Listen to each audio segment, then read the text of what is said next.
વડોદરા તાલુકા પંચાયતની 2 સીટો પર યોજાયેલી પેટા ચૂંટણીમાં ભાજપનો વિજય થયો હતો। ભાજપના બંને ઉમેદવારોએ પ્રતિસ્પર્ધી કોંગ્રેસના ઉમેદવારોને પરાજય આપી સીટ પર કબજો કર્યો હતો। વડોદરા તાલુકા પંચાયતની નંદેસરી અને કોયલી બેઠક પર તારીખ 16મીના રોજ પેટા ચૂંટણી યોજાઈ હતી। ચૂંટણી બાદ આજે થયેલા મતગણતરીના ભાજપના ઉમેદવાર જસવંતસિંહ પડિયારે 3130 મતો મેળવ્યા હતા, જ્યારે પ્રતિસ્પર્ધી કોંગ્રેસના ઉમેદવાર રાજેન્દ્રસિંહ ગોયલે 2479 મત મેળવ્યા હતા। આ બેઠક ઉપર 87 મત નોટાને મળ્યા હતા, જ્યારે અન્ય બેઠક કોયલી ઉપર ભાજપના ઉમેદવાર પૂનમ રાવજી જાદવને 2151 મત અને કોંગ્રેસના પ્રતિસ્પર્ધી ઉમેદવાર સંજય ઠાકોરને 1175 મત મળ્યા હતા।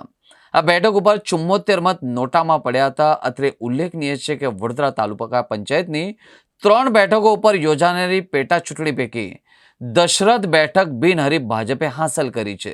બસ અમે જનતાનો ખૂબ ખૂબ આભાર માનીએ છીએ। અમારી પર બાપુ જે વિશ્વાસ મેળ્યો છે, બાપુનો અમે આભાર માનીએ છીએ। જનતાએ જે અમને ખોબે ખોબે મત આલ્યા છે એનો અમે આભાર માનીએ છીએ। કેટલી લીડથી જીત અમે 700ની લીડથી જીતેલા છીએ। ટોટલ મને 3100 વોટ મળ્યા।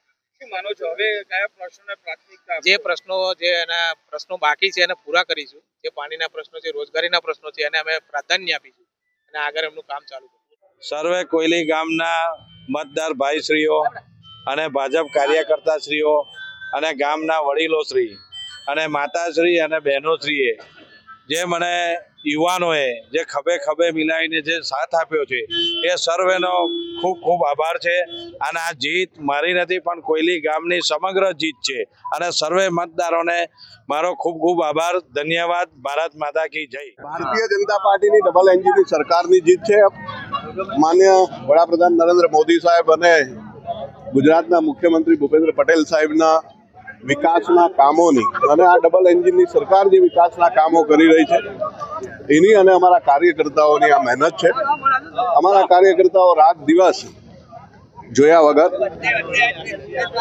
ખૂબ મહેનત કરીને આ પરિણામ લાયા છે।